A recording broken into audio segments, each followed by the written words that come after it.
konjunktura ilə də, siyasi simalarla işləməkdə də Rusiyanın uduzmağı kimi qiymətləndirə bilərik. Təbii ki, Rusiya ənənəvi metodlardan istifadə etdi və köhnə komandasına yenidən yaxınlaşdırdı.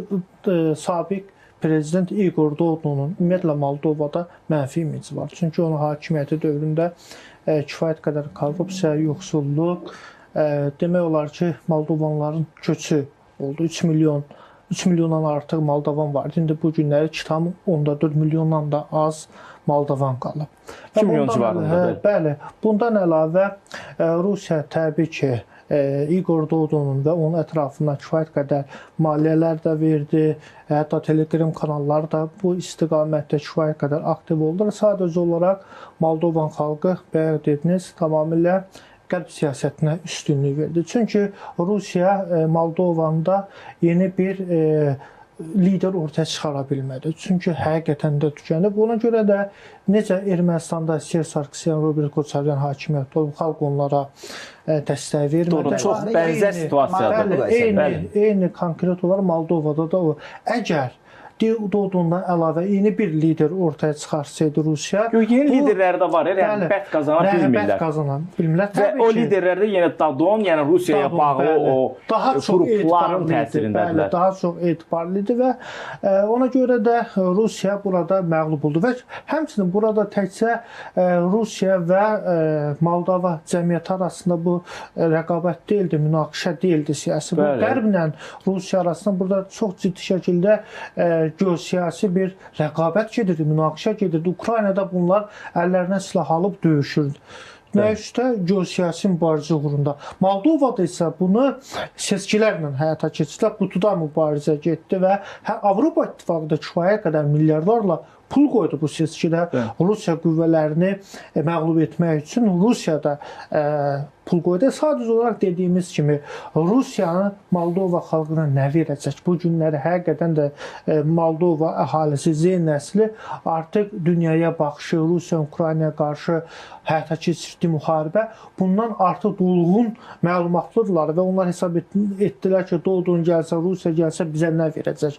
Ucuz qaz və yaxud Rusiya bizi bölməyəcək kimi məsələlər tamamilə köhnə fikirdir. Amma Maya Sandunun hakimiyyətdə olduğu dövr müəyyən çətinliklər də olsa, korrupsiya da olsa, amma Avropa İttifaqı kifayət qədər milyarlarla dollar vəsait, ayrı fikir və söz azadlığı var, demokratiya var. Avropa İttifaqı Moldovanın silahlı qüvvələrini həqiqətən yeniləyir. Müəyyən NATO'nun kontingentini də gələcək. Dnistriyanı, separatçı bölgənin burada daha çox Moldova onlarla reinteqrasiya siyasəti həyata keçirmək istəyir. Nəinki silahlı. Yaxşı məqama gəldi. Bu Dnistriyanın bundan sonra taleyi nə olacaq? Mənə elə gəlir ki, artıq birbaşa ilhaq məsələsi daha çox gündəmə gələcək və hətta artıq Moldovada belə bir sorğular da var. Moldova insanı, xalqı, yəni Dnistriyanı olmasa da onlar nəyimizə lazımdır? Çayın o tərəfi onsuz da diqqət etmək lazımdır. Bir də Moldova siyasətçiləri tamamilə cəmiyyətdən belə təlqin etdilər ki, əgər Dodon gəlsə, Rusiya qüvvələr hakimiyyətə gəlsə, Ukraynaya qarşı Moldova tərəfdən yeni cəbhə açıla bilər, Odessaya hücumlar ola bilər və Moldovada xalq əlbəttə ki, müharibə istəmir. Əslində elə Rusiya əvvəldən istəyirdi Odessaya və orayla birləşdirsin, onu onsuz da alındıra bilmədi.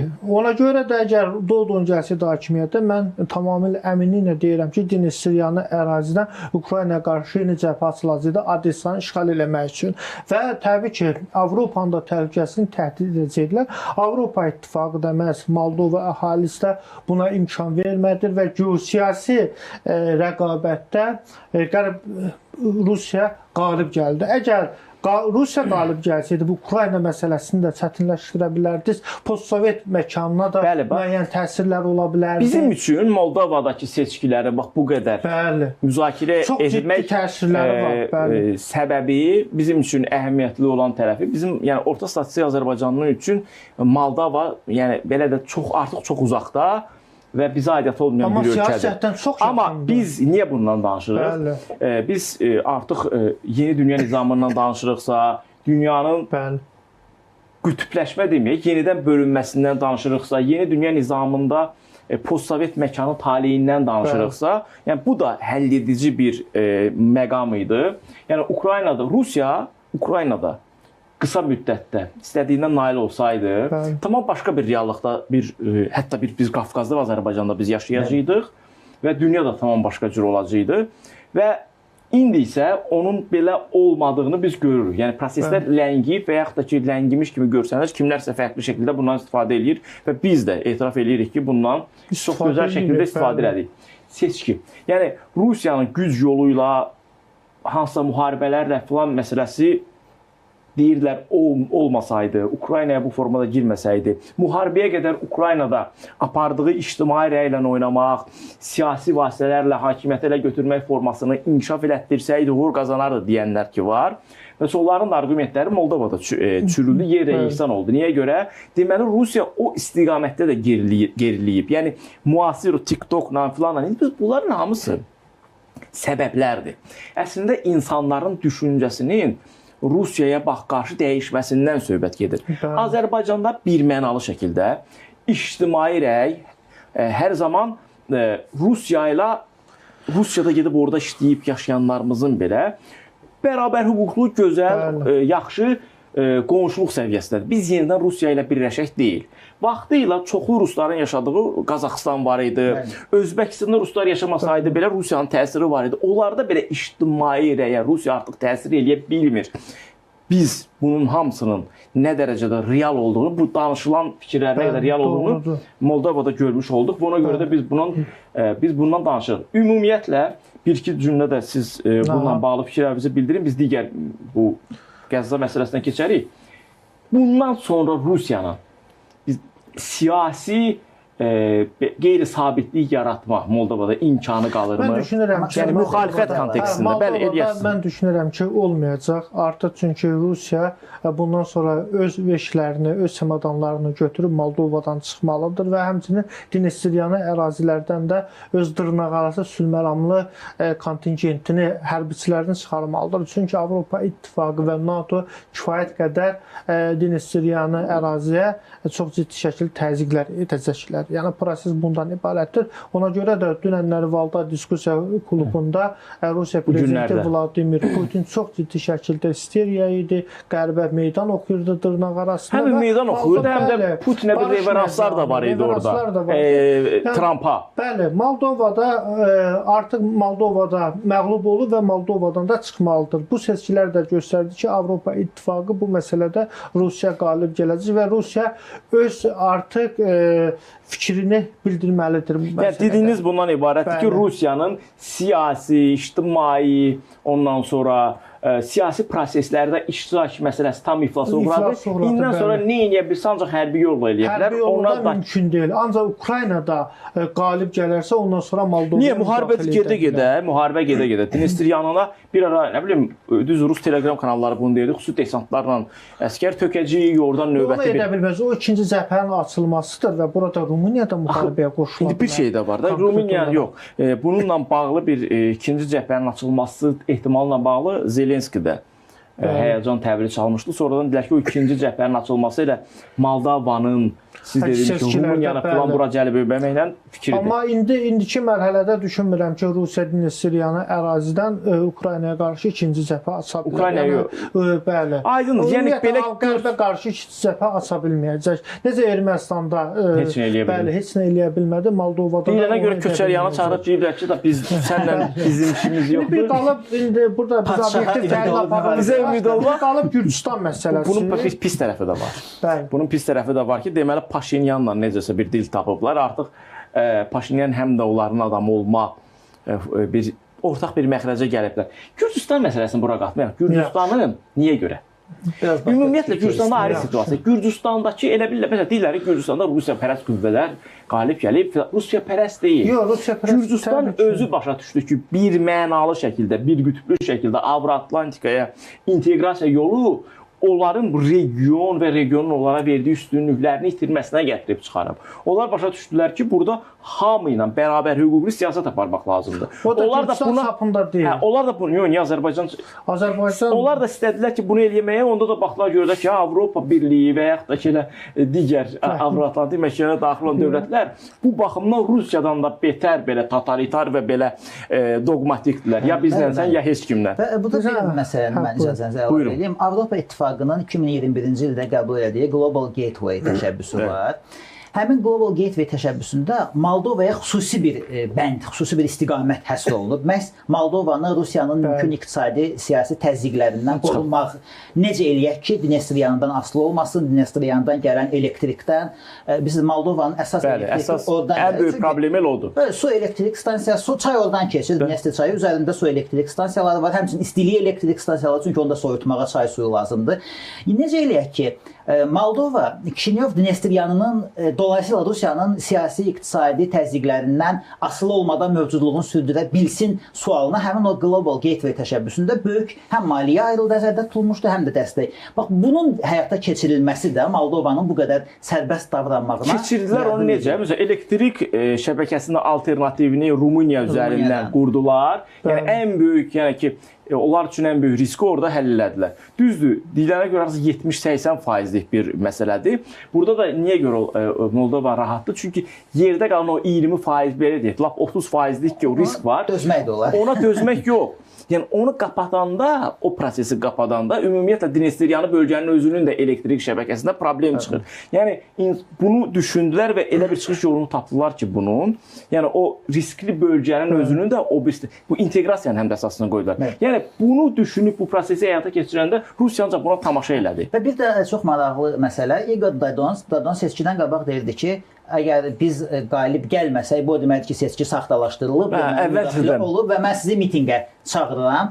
Və sual çıxırdı ki, bu da Ukraynadakı vaxtı ilə olmuş Maydan kimi, yəni Moldova Maydanı törədə bilərmi Kişinyovda? Amma seçkidən sonra məlum oldu ki, Maydana heç bir potensial yoxdur. Cəhd belə eləmədi, sanki özünü o yerə qoymadı. Bu isə ümumiyyətlə o deməkdir ki, Rusiyanın bütün imkanları tükənib orada. Bu həm də dolayısıyla onu göstərir ki, Rusiya artıq məncə əmin olmalıdır ki, bütün keçmiş Sovet ölkələrində rus dilində danışanlar da daxil olmaqla öz cəlbediciliyini itirir.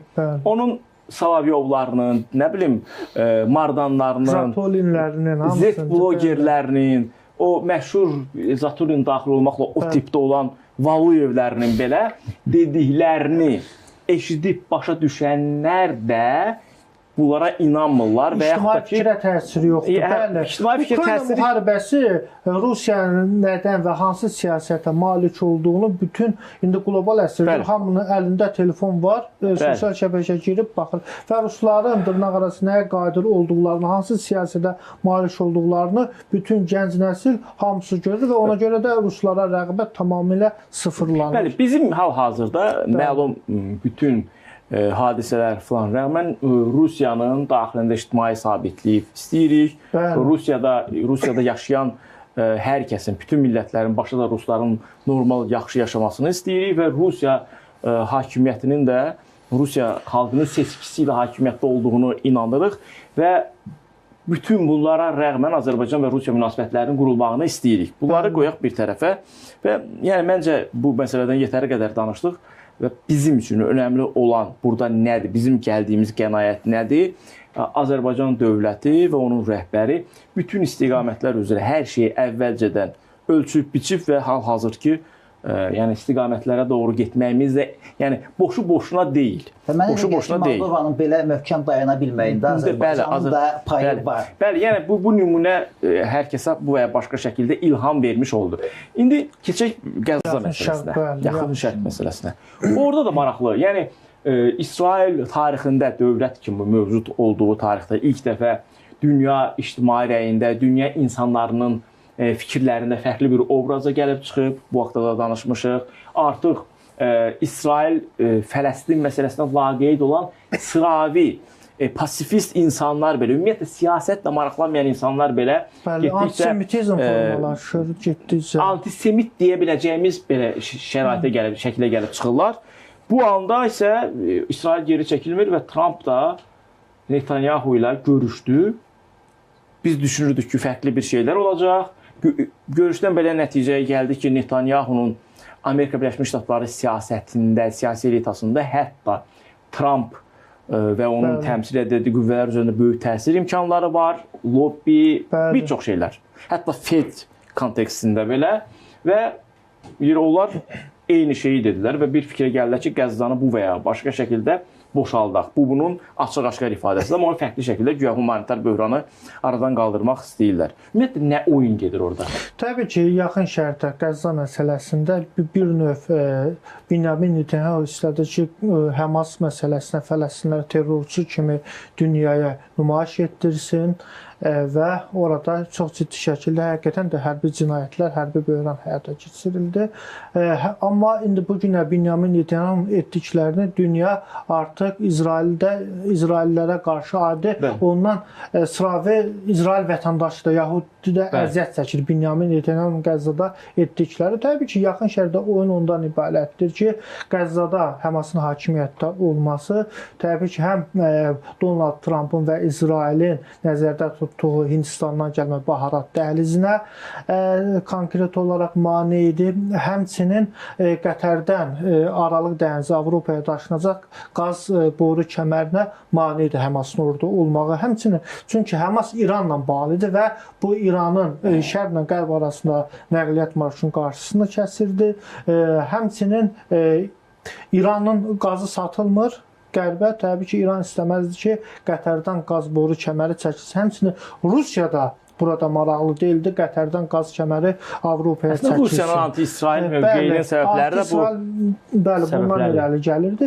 Və təbii ki, həmçinin proksi qüvvəsi kimi, İranın burada təsiri kimi Trumpın da geosiyasi strateji planı ondan ibarətdir ki, İbrahim razılaşmasını ümumiyyətlə Qəzza Həmasdan tamamilə təmizlənməli, İbrahim razılaşmaları həyata keçirilməli və oradan radikal bir növ indi olan dediyi kimi Fələstinləri tamamilə çıxarılmalıdır. Oranı bir rifah regionuna çevirməkdir. Amma burada konkret olaraq iqtisadi maraqlar əsas tutur və təbii ki, siyasi şəkilləndirmə. Burada proksi qüvvələrin tamamilə neytrallaşdırılması, çıxarılmasıdır və proses bundan ibarətdir. İndi 21 bənddən ibarət bunların sülh planı var və göründüyü kimi Türkiyə də buna razılıq verdi. Görünür, Türkiyəni də burada razı salıblar. Çünki Türkiyə razı görünürdən daha çox sanki bu plana baş tutmayacağını bildiyi üçün hə deyib kənarda qıraqda durub özünün haqlı olduğunu görməyə çalışır kimi bir təəssürat var. Türkiyə mediasına baxanda belə görsənir. Əgər Benyamin Netanyahu konkret olaraq Həmas əgər bu plana razılaşmasa, müharibəni davam etdirsə, Amerika Birləşmiş Ştatları da demək olar ki, Həmasa qarşı bir növ hərbi əməliyyata başlayacaq. Yəni bu da var ki, dəniz üzərindən, Aralıq dənizindən artıq avia qırıcıları gəlir, həmçinin raket kreyserləri gəlib yaxın şərqə, Amerika Birləşmiş Ştatları bunu Husilərə qarşı da deyirlər, həmçinin İrana qarşı da. Amma əgər İsrail tərəfi də, çünki İsrailin müdafiə naziri çox kəskin şəkildə Qəzzalıları hədələyir. Yəni Hertz və düşünürəm ki, əgər Benyamin Netanyahu çəkilsə kənara, bu Donald Trumpın həm daxili siyasətdə mənfi imic yaranır, həmçinin beynəlxalq mövqeyi zədələnir. Axı Donald Trump biraz narsistdir, biz bilirik. Egosentrik deyək ona, egosentrik siyasətçidir. Özünə vurğun, həmçinin onun da Nobel sülh mükafatı almaq istəyirdi. Bir tərəfdən də eksentrik səviyyəsində deyil. Hələ ki, egosentriklə eksentrik arasındadır. Amma bizim aramızda Trump doğrudan da tam mənasıyla Azərbaycan üçün çox, yəni Azərbaycan xalqının hər bir üzvü ona böyük bir simpatiya duymalıdır. Biz burada təbii ki, obyektiv təhlil aparaq, bəli, Trumpın Amerikada Ağ Evdə olması Azərbaycan geosiyasi və təhlükəsizlik maraqlarına cavab verir. Bu digər məsələ. Amma yaxın şərqlə bağlı biz burada obyektiv şəhərə gəlişdirsə, bəli, Qəzza ilə bağlı onların dediyimiz kimi iqtisadi və siyasi planları var. Həmas Qəzzadan çıxarılmalıdır. Ya bu xoşluqla çıxarılacaq. Azərbaycan dövlətində dəstəklədiyi iki dövlət prinsipli. İki dövlət prinsipi əlbəttə ki, Azərbaycan 1992-ci ildən mən buradan bu seyircilərə də demək istəyirəm ki, Azərbaycan Respublikası 1992-ci ildə Fələstin dövlət kimi tanıyır. Fələstin Azərbaycanda səfirliyi var. Azərbaycan Fələstində Rəmallahda diplomatik nümayəndəliyi var. Azərbaycan Fələstinə humanitar yardımlar edir milyonlarla dollar. Amma bu demək deyil ki, bizim İsraillə Azərbaycan arasında münasibətlərə kölgə salır. İsrail də bizim müstəqil xarici siyasət gündəmimizə hörmət edir. Aydındır. Məsələ bundan ibarətdir. Bəli, Azərbaycan Fələstinin dövlət kimi tanınmasında maraqlıdır beynəlxalq. Bu BMT-nin hüquqlarına söykənir. Təbii ki, Qəzza məsələsi tamamilə Fələstin indiki Rəmallahla, Fələstin muxtariyyətlə və Qəzza Həmas arasında da düşmənçilik var. Bu günləri Fələstinin rəhbəri Mahmud Abbas konkret olaraq Həmasın Qəzzadan çıxarılmasının tərəfindədir. Bunlar hamısı aydındır. Bəli. Mən istəyirəm sizin deyəcəyiniz özünü əlavə elə nəsə varsa, amma deyin mən bir deyim ki, Həmas çıxarılacaq Qəzzadan. Ya bu zorla olacaq, ya sülhlə olacaq. Həmasdan söhbət getmir. Ümumiyyətlə o Qəzzalılarsız oranı boşaldıb, dediyimiz kimi o boru xəttlərinə nəqliyyat 200 min, 300 min orada 2 milyon bilirsiniz ki, Qəzzalı var. Fələstinli Qəzzada yaşayır o anklavda. Onları oradan boşaldıb 200-300 min Fələstinli saxlamaq istəyirlər. Plan bundan ibarətdir. Plan oyun bunun üzərində bu. Fikir əlavə edəcəyiniz varsa, bax mən nə demək istəyirəm, siz bir media rəhbəri və təhlilçi və müşahidəçi kimi. İsrailin bu nüfuzuna, Netanyahunun və onun tərəfdarlarının, o siyasi qüvvənin bir sanki belə bir hikkəsi uğruna və yaxud da ki, onların o fanatik ideologiyasına, sadiqliyi uğruna bütün Yəhudilərin və həm də İsrail dövlətinin imici yerlə bir olur. Və bunun qarşısını almaq üçün də o ictimai rəyə təsir edən ənənəvi media resursları, ondan sonra Telegram kanalları təsirsiz qalıb. Və bu necə oldu ki, belə oldu? Yəni, nə CNN, nə BBC, CNN və BBC simvolikdir və o və onlar qəbildən olan bütün o qlobal çaplı media resursları İsrailin tərəfindədir. Orada baş verənləri, məsələn, Qəzzanın özündə belə reallıqda nəyin baş verdiyini anlamaq olmur. Çünki hər şey həddindən artıq pislik kimi göstərmək istəyən, bunu bu cür servis eləyənlər də var. Əslində orada adi bir antiterror əməliyyatı keçirilir kimi deyən tərəf də var, dediklərimiz. Və əslində vəziyyətin nə olduğunu baxdığımız görüntülərdən tam anlaya bilmirik. Ancaq ora gedib, orada anlamaq olar ki, nə baş verir, amma İlk gəlinən qənaət bundan ibarətdir ki, doğrudan da orada yaşayan insanlara qarşı böyük bir zülm var. Bəli. Yəni, İsrailin bütün bu imkanlarını nəzərə alsaq, dünyanın fərqli yerlərində, Latin Amerikasında, düz orada bunun əsasları var, nə vaxtdansa, hər yerdə anti-İsrail bu rəy niyə yaranır? Baxın, İsrail həmişə prinsipi olub ki, mən beynəlxalq hüquqa və ictimai rəyə tüpürərək öz doğru bildiyimi eləyəcəm. Hesab edirəm ki, X dövlətinin ərazisində mənə qarşı cinayət törətmiş bir adam var.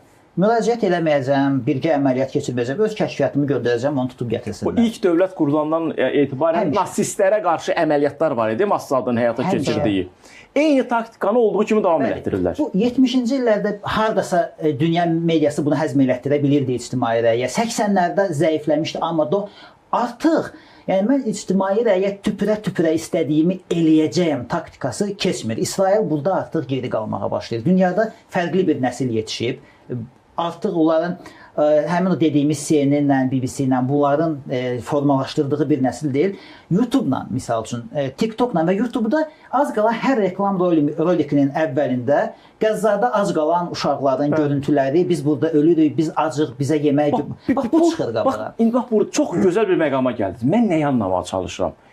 Biz bu medianın içində olduğumuza görə, xüsusilə də bu qəbildən olan situasiyada medianın obyektivliyinin şərti olduğunu bildiyimiz bir şəxslər olaraq biz ona görə bir şübhəçil, skeptik yanaşırıq da. Bu şəxsi fikrimiz deyil, peşəkar yanaşmamızdır.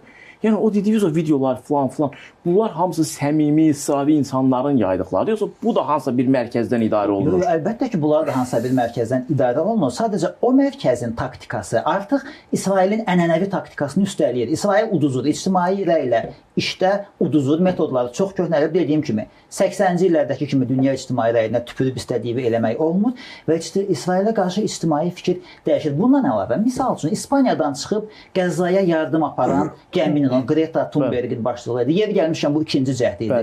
Onun kobud şəkildə saxlanılıb İsrail xüsusi təyinatlılarının vasitəsilə dinc yardıma gələn könüllüləri həbs eləmək.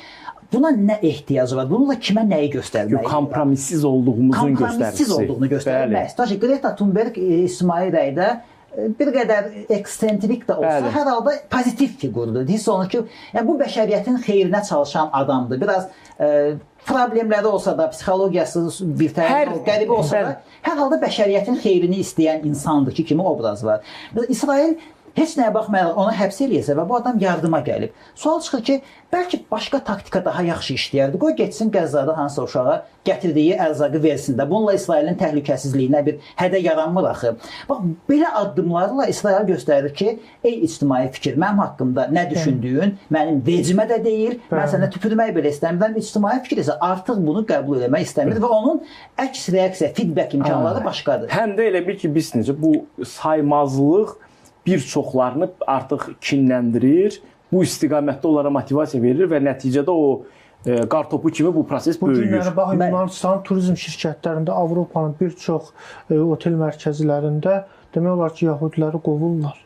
Yanlış olaraq. Ya təbii ki, bu yanlışdır. Bundan Yahudi əhalisi bunu əziyyət çəkməməlidir. Bunun əleyhinə. Yəni bir iqtidarın, hakimiyyətin siyasət nəticəsində inancları, ideologiyası gətirib nəyə çıxarır? İsrailə qarşı baş verən, baş qaldıran dalğa, deyək ki, müğənnilər ora getməkdən imtina edirlər, idmançılar ya yenə də o incəsənət adamları deyirlər ki, İsrailin nümayəndəsi varsa biz bura gəlməyəcəyik. Bu çox yanlış addımdır. Baxmayaraq ki, mən də İsrailin Qəzzada törətdiyini tənqid edirəm, amma bu addımı doğru saymıram. Birincisi, bu antisemitizmə bir xırda da olsa rəvac verə bilər və sabah bu alovlana bilər.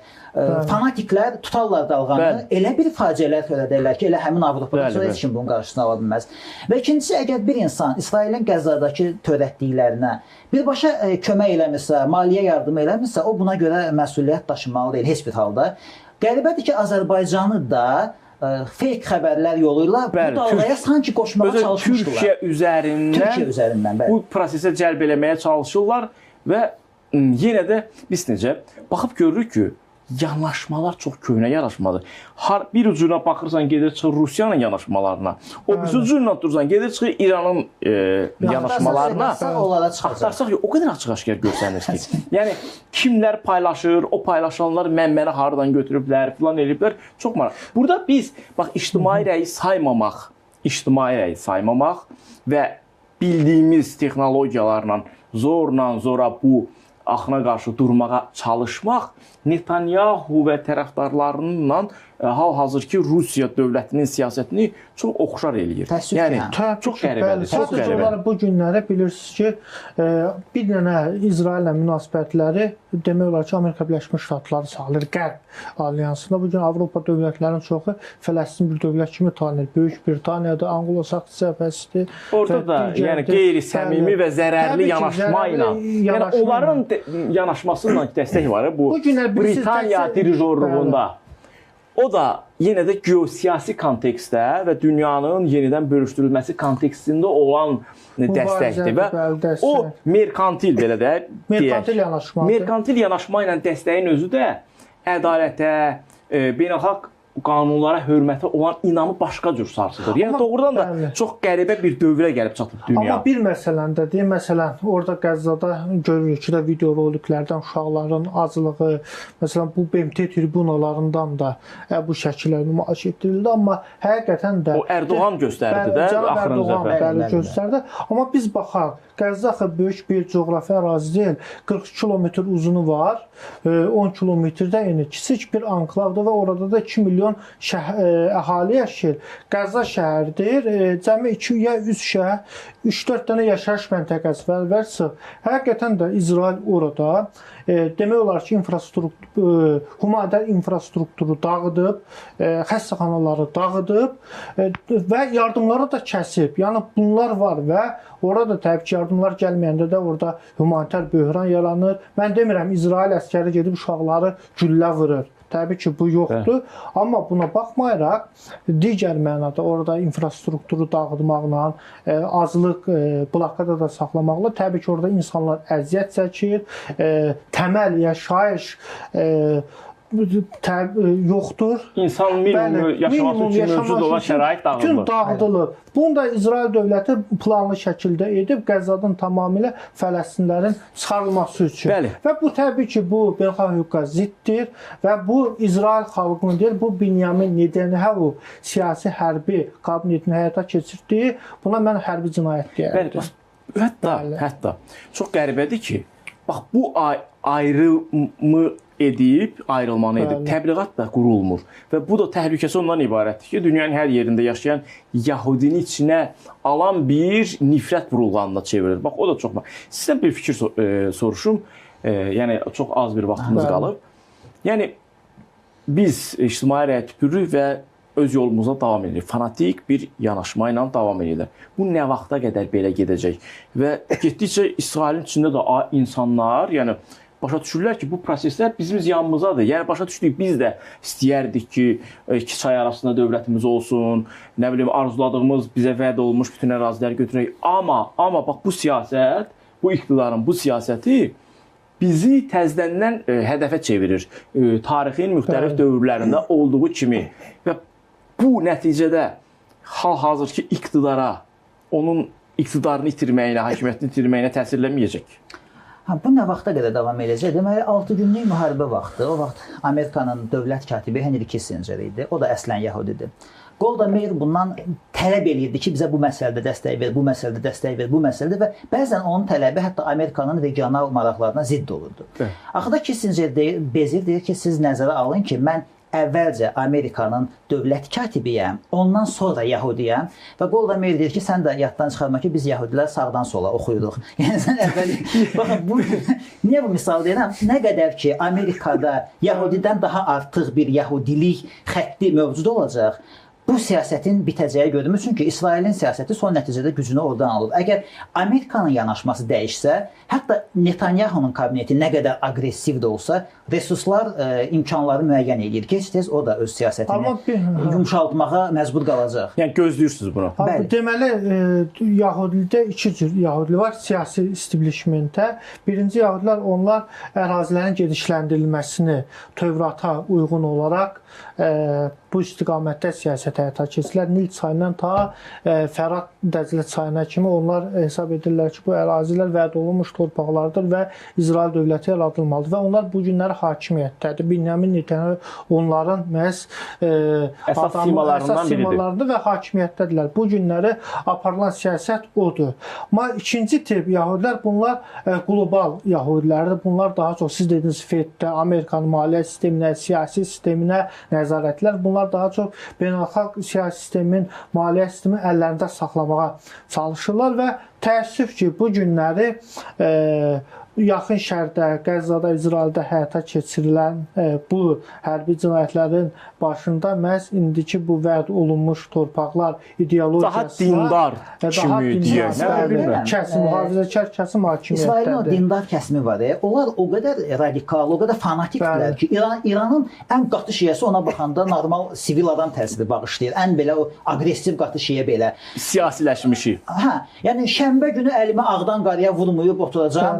Bu düşüncəsi ilə yaşayan xeyli İsrailli var. Təbii ki, onların qafasından dövlət idarə olunmalı. Yox, onlar belə hal-hazırki iqtidarın siyasətinə səslərini yüksəldirlər.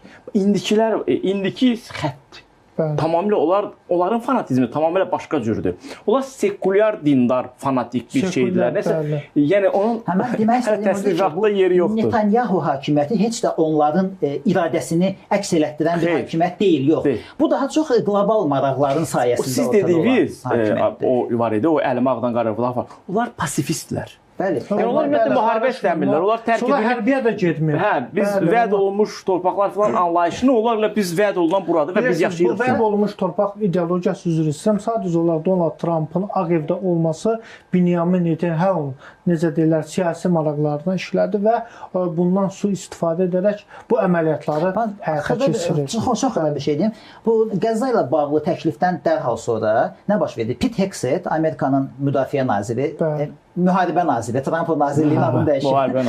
Bütün dünyadakı generalları çağırdı, yığdı Pentagona və sual çıxdı, niyə xeyirdir, nə baş verir? Sonra dedilər ki, bəzi ixtisarlar olacaq onu, amma ixtisarlara görə bütün dünyadan generalları niyə bura yığırsan? Deməli ki, əks təhlil var, əks izah var idi ki, Amerika nasıl böyük bir kampaniyaya hazırlaşır və bunun dərhal Qəzza ilə bağlı təkliflərdən sonra baş verməyi istər-istəməz adamın barmağını dişləməyə sövq edir ki, bəlkə elə bununla bağlıdır ki, əgər Qəzza razılaşması Amerika özü İsrailə bir hərbi dəstək versin. Bax, belə addımlar, belə mövqeyə İsrailin agressiyasını nə boyda yerdi ki, Amerika Birləşmiş Ştatları birbaşa ora müdaxiləyə danışır. Hətta bir məsələni qoyub başqa bir məsələ gedirik. Artıq ciddi-ciddi əvvələ bunu konspiroloqlar falan deyirdilər, bəzilərinə deyirdilər, ağıllarını itirmiş adamlar da falan bunu deyirlər. Artıq nisbətən ciddi şəxslər danışırlar ki, Trump Amerika Birləşmiş Ştatları dövlətini, yəni öz prezidentlik müddətinin sonuna qədər ləğv eləmək prosesi başladıb. Yəni o Simpsonlar falan var, Amerika parçalanır. Yəni Amerika Birləşmiş Ştatlarının bir konfederativ dövlət quruluşu var. Biz sonra da onu federativləşdirdilər, amma nəticə etibarilə hər an hər bir ştatın subyektinin ayrılıb ayrıca bir dövlət olma. O Türkiyədə deyirlər Amerika Birləşmiş Ştatları dövləti. Əslində ən düzü odur da, ştat da dövlət anlayışıdır. Yəni ona doğru gedir. Hər kəsdən hər şey. Məsələn bu shutdown'un özünün də bu prosesin başlanğıcı kimi qiymətləndirirlər. İndi ciddi oturub bəzi adamlar deyirlər ki, Amerika Birləşmiş Ştatları dövləti bizim gördüyümüz formada bu ştatlarla bir yerdə son illərini yaşayır və ləğv eləməyə hazır olurlar. Və Putin hakimiyyətə gətirib. Qarbaçov söhbəti yox. Hə, heç bunu mən düşünməmişdim. Bəlkə də elə deyəcək, görürsünüz, Putin Amerika Birləşmiş Ştatlarını parçalayır. Yəni hələ bunu deyən olmayıb, amma bir ucu gedib ora çıxacaq. Və sizə bir şey deyim. O deyirlər, hamı deyir ki, bəziləri var, hətta deyirlər, belə çox əmin dövlət başçıları olub keçmişdə filan, indi demirəm onları. Trumpın, Putinin agent olmasına bağlı fikirlər səsləndirəndə deyirlər, mən and içə bilərəm, amma bunu sübut eləyə bilmərəm. Yəni bu dərəcədə bir şeydir. Amma